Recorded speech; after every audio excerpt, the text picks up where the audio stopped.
بسم اللہ الرحمن الرحیم والشمس وضحاها.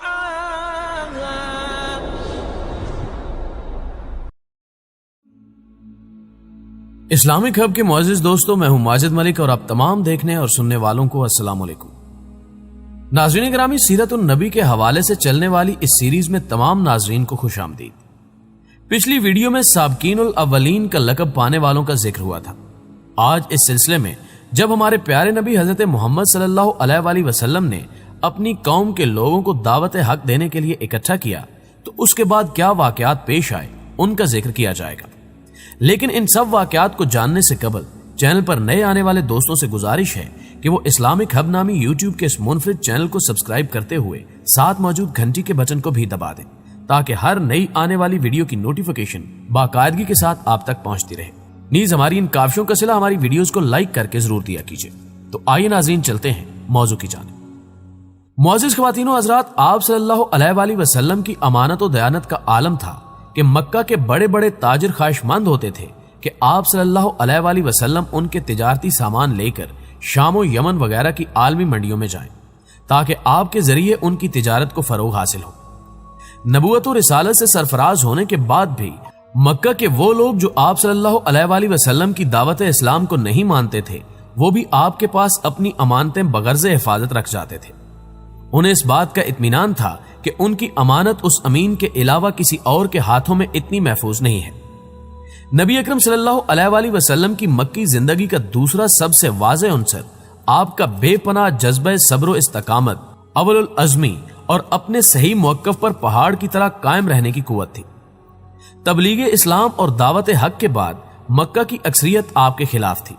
وہ ہمیشہ آپ کے اور مٹھی بھر مسلمانوں کے در پہ آزار رہتے، انہیں تکلیفیں پہنچاتے اور دن رات اسلام، پیغمبر اسلام اور موتابعین اسلام کے خلاف سازشیں کرتے. نبی اکرم صلی اللہ علیہ وآلہ وسلم نے کفار مکہ کے اس برتاؤ کا جواب صبر و خاموشی اور ہمت و استقامت سے دیا. آپ صلی اللہ علیہ وآلہ وسلم نے دعوت حق کے اپنے موقف سے ذرا برابر پیچھے ہٹنا گوارا نہ کیا، حتیٰ کہ آپ صلی اللہ علیہ وآلہ وسلم کو پورے عرب کی بادشاہت، مال و دولت، حسین ترین عورتوں اور ہر خواہش کی چیز پیش کیے جانے کی پیشکش بھی کی گئی. لیکن آپ صلی اللہ علیہ وآلہ وسلم نے اس دعوت حق کے سامنے ہر پیشکش کو حقارت سے ٹھکرا دیا. آپ صلی اللہ علیہ وآلہ وسلم نے ابو طالب کی فرمائش کے جواب میں فرمایا کہ چچا، اگر میرے ایک ہاتھ میں چاند اور دوسرے میں سورج رکھ دیا جائے اور کہا جائے کہ اس کام سے باز رہو تو بھی میں ایسا نہیں کر سکتا. آپ صلی اللہ علیہ وآلہ وسلم نے اس صبر آزما اور مخالف ماحول میں اہل مکہ کے سامنے اعلیٰ اخلاقی نمونہ پیش کیا. گالیوں کا جواب دعاؤں سے، پتھر کا جواب نرم کلامی سے اور آزاری کا جواب ہمدردی و غمگساری سے دیا. آپ صلی اللہ علیہ وآلہ وسلم نے اس ماحول میں تصادم سے گریز کیا اور حکمت و بصیرت کے ساتھ کام کرتے رہے. لوگوں کی بھلائی اور دنیا و آخرت کی کامیابی کے لیے ان کو خدائے واحد اور اللہ کے پسندیدہ دین کی طرف بلاتے رہے. دعوت و تبلیغ کا جو فرض منصبی آپ صلی اللہ علیہ وآلہ وسلم نے اٹھایا تھا، اس پر پوری دل جمی، استقامت اور سختی سے قائم رہے. یہی وجہ تھی کہ آپ صلی اللہ علیہ وآلہ وسلم کی دعوت دلوں کے قلعوں کو تسخیر کرتی چلی گئی اور مکہ کی ایک بڑی تعداد نے مخالف ماحول میں بھی اسلام کی کشش محسوس کی. جو لوگ کل تک آپ صلی اللہ علیہ وآلہ وسلم کے مشن کے شدید ترین دشمن تھے، وہ آپ صلی اللہ علیہ وآلہ وسلم کے اخلاق عالیہ اور دعوت حق کی گرمی سے پگھل کر پانی پانی ہو جاتے اور اہل ایمان کے حلقے میں شامل ہو جاتے. آپ صلی اللہ علیہ وآلہ وسلم کی مکی زندگی سے یہ چند خاص سبق ملتے ہیں کہ اہل ایمان کو اپنے حق و صداقت کے موقف پر پورے یقین و اعتماد کے ساتھ جمنا چاہیے اور اس کی طرف پورے وثوق کے ساتھ دعوت دینی چاہیے. جہاں تک ہو سکے اپنے پڑوسیوں، اہل خاندان اور اہل وطن سے، خواہ وہ کسی بھی فکر و خیال اور مذہب کے ماننے والے ہوں، ان سے اخلاق و محبت، خیرخواہی و ہمدردی اور بہتری و بھلائی کا برتاؤ کرنا چاہیے. نیز معاشرے کے سامنے ہمیشہ اپنے اعلیٰ کردار اور عمل تقوی و طہارت، امانت و دیانت اور اخلاص و خیرخواہی کے ذریعے بلند پایا اخلاقی اقدار اور آداب کا مظاہرہ کرنا چاہیے.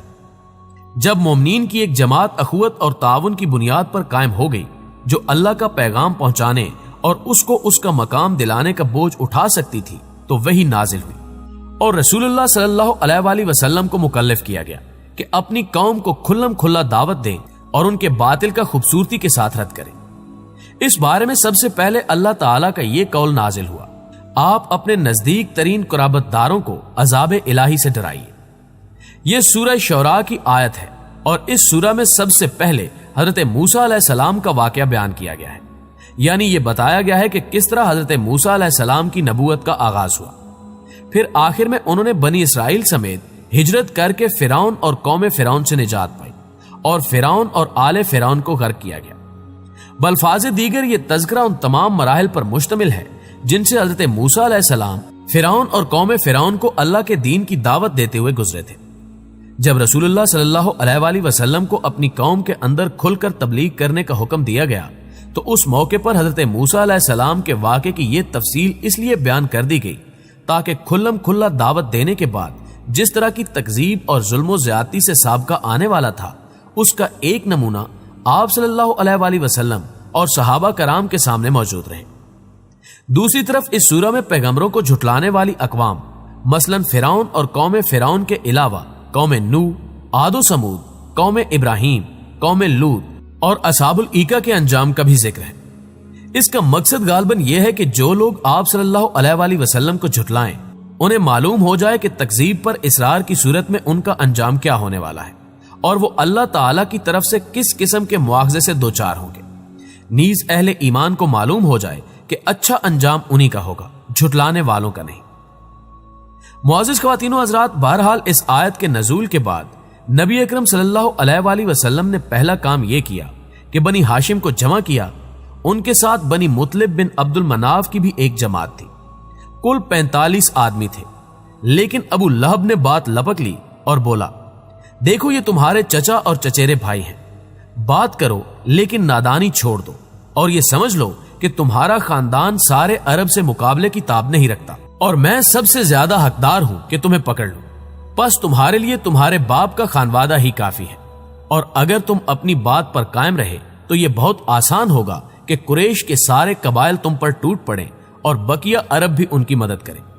پھر میں نہیں جانتا کہ کوئی شخص اپنے باپ دادا کے خانوادے کے لیے تم سے بڑھ کر شر اور تباہی کا باعث ہوگا۔ اس پر نبی اکرم صلی اللہ علیہ وآلہ وسلم نے خاموشی اختیار کر لی اور اس مجلس میں کوئی گفتگو نہ کی۔ اس کے بعد آپ صلی اللہ علیہ وآلہ وسلم نے انہیں دوبارہ جمع کیا اور ارشاد فرمایا، ساری حمد اللہ کے لیے ہے، میں اس کی حمد کرتا ہوں اور اس کی مدد چاہتا ہوں، اس پر ایمان رکھتا ہوں، اسی پر بھروسہ کرتا ہوں اور یہ گواہی دیتا ہوں کہ اللہ کے سوا کوئی لائق عبادت نہیں، وہ تنہا ہے، اس کا کوئی شریک نہیں۔ پھر آپ صلی اللہ علیہ وآلہ وسلم نے فرمایا، رہنما اپنے گھر کے لوگوں سے جھوٹ نہیں بول سکتا، اس اللہ کی قسم جس کے سوا کوئی معبود نہیں، میں تمہاری طرف خصوصاً اور لوگوں کی طرف عموماً اللہ کا رسول یعنی فرستادہ ہوں۔ واللہ تم لوگ اسی طرح موت سے دوچار ہوگے جیسے سو جاتے ہو اور اسی طرح اٹھائے جاؤ گے جیسے سو کر جاگتے ہو، پھر جو کچھ تم کرتے ہو اس کا تم سے حساب لیا جائے گا۔ اس کے بعد یا تو ہمیشہ کے لیے جنت ہے یا ہمیشہ کے لیے جہنم۔ اس پر ابو طالب نے کہا کہ نہ پوچھو، ہمیں تمہاری معاونت کس قدر پسند ہے، تمہاری نصیحت کس قدر قابل قبول ہے اور ہم تمہاری بات کس قدر سچی جانتے اور مانتے ہیں، اور یہ تمہارے والد کا خانوادہ جمع ہے اور میں بھی ان کا ایک فرد ہوں۔ فرق اتنا ہے کہ میں تمہاری پسند کی تکمیل کے لیے ان سب سے پیش ہوں، لہٰذا تمہیں جس بات کا حکم ہوا ہے اسے انجام دو، واللہ میں تمہاری مسلسل حفاظت و آنت کرتا رہوں گا، البتہ میری طبیعت عبد المطلب کا دین چھوڑنے پر راضی نہیں۔ ابو لہب نے کہا کہ اللہ کی قسم یہ برائی ہے، اس کے ہاتھ دوسروں سے پہلے تم لوگ خود ہی پکڑ لو۔ اس پر ابو طالب نے کہا کہ اللہ کی قسم جب تک جان میں جان ہے ہم ان کی حفاظت کرتے رہیں گے۔ معزز دوستو، جب نبی اکرم صلی اللہ علیہ وآلہ وسلم نے اچھی طرح اطمینان کر لیا کہ اللہ کے دین کی تبلیغ کے دوران ابو طالب ان کی حمایت کریں گے تو ایک روز آپ کوہ صفا پر تشریف لے گئے اور سب سے اونچے پتھر پر چڑھ کر یہ آواز لگائی، یا صباحا، ہائے صبح۔ اہل عرب کا دستور تھا کہ دشمن کے حملے یا کسی سنگین خطرے سے آگاہ کرنے کے لیے کسی بلند مقام پر چڑھ کر انہی الفاظ سے پکارتے تھے۔ اس کے بعد آپ صلی اللہ علیہ وآلہ وسلم نے قریش کی ایک ایک شاخ اور ایک ایک خاندان کو آواز دی، اے بنی فہر، اے بنی عدی، اے بنی فلاں اور اے بنی فلاں، اے بنی عبد المناف، اے بنی عبد المطلب۔ جب لوگوں نے یہ آواز سنی تو کہا کون پکار رہا ہے؟ جواب ملا محمد ہے۔ اس پر لوگ تیزی سے آئے، اگر کوئی خود نہ آ سکا تو اپنا آدمی بھیج دیا کہ دیکھے کیا بات ہے۔ یوں قریش کے لوگ آ گئے اور ان میں ابو لہب بھی تھا۔ جب سب جمع ہو گئے، آپ صلی اللہ علیہ وآلہ وسلم نے فرمایا، یہ بتاؤ، اگر میں خبر دوں کہ ادھر اس پہاڑ کے دامن میں وادی کے اندر شاہ سواروں کی ایک جماعت ہے جو تم پر چھاپا مارنا چاہتی ہے، تو کیا تم لوگ مجھے سچا مانو گے؟ لوگوں نے کہا ہاں ہاں، ہم نے آپ پر کبھی جھوٹ کا تجربہ نہیں کیا، ہم نے آپ پر سچ ہی کا تجربہ کیا ہے۔ آپ نے فرمایا، اچھا تو میں ایک سخت عذاب سے پہلے تمہیں خبردار کرنے کے لیے بھیجا گیا ہوں۔ میری اور تمہاری مثال ایسے ہی ہے جیسے کسی آدمی نے دشمن کو دیکھا، پھر اس نے کسی اونچی جگہ چڑھ کر اپنے خاندان والوں پر نظر ڈالی تو اسے اندیشہ ہوا کہ دشمن اس سے پہلے پہنچ جائے گا، لہٰذا اس نے وہیں سے پکار لگانی شروع کر دی، یا صباحا، ہائے صبح۔ اس کے بعد آپ صلی اللہ علیہ وآلہ وسلم نے لوگوں کو حق کی دعوت دی اور اللہ کے عذاب سے ڈرایا، اور خاص کو بھی خطاب کیا اور عام کو بھی۔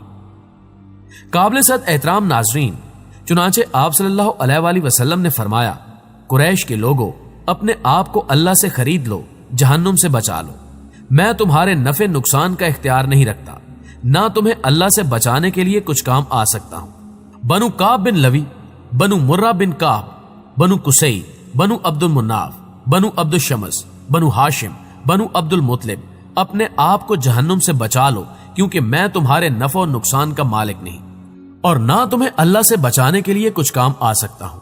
میرے مال میں سے جو چاہو مانگ لو، مگر میں تمہیں اللہ سے بچانے کا کچھ اختیار نہیں رکھتا۔ جب یہ انذار ختم ہوا تو لوگ بکھر گئے، ان کے کسی قوی رد عمل کا کوئی ذکر نہیں ملتا۔ البتہ ابو لہب نے بدتمیزی کی، کہنے لگا، تو سارے دن غارت ہو، تو نے ہمیں اسی لیے جمع کیا تھا۔ اس پر سورت تبت یدا ابی لہب نازل ہوئی کہ ابو لہب کے دونوں ہاتھ غارت ہوں اور وہ خود غارت ہو۔ یہ بانگے درا غایت تبلیغ تھی۔ رسول اللہ صلی اللہ علیہ وآلہ وسلم نے اپنے قریب ترین لوگوں پر واضح کر دیا تھا کہ اب اس رسالت کی تصدیق پر ہی تعلقات موقوف ہیں، اور جس نسلی اور قبائلی عصبیت پر عرب قائم ہے وہ اسی الہی انذار کی حرارت میں پگھل کر ختم ہو چکی ہے۔ معزز دوستو، اس کے بعد کیا حالات و واقعات رونما ہوئے، اس کا تذکرہ انشاءاللہ اگلی ویڈیو میں کیا جائے گا۔ آج کے سلسلے کا یہاں اختتام ہوا چاہتا ہے۔ ہم پر امید ہیں کہ آپ کو یہ ویڈیو پسند آئی ہوگی۔ ویڈیو پسند آنے کی صورت میں سے لائک کیجئے اور ثواب کی نیت سے اپنے دیگر دوستوں کے ساتھ بھی شیئر کیجئے۔ آج کی ویڈیو میں بس اتنا ہی۔ اگلی ویڈیو تک کے لیے اللہ نگہبان۔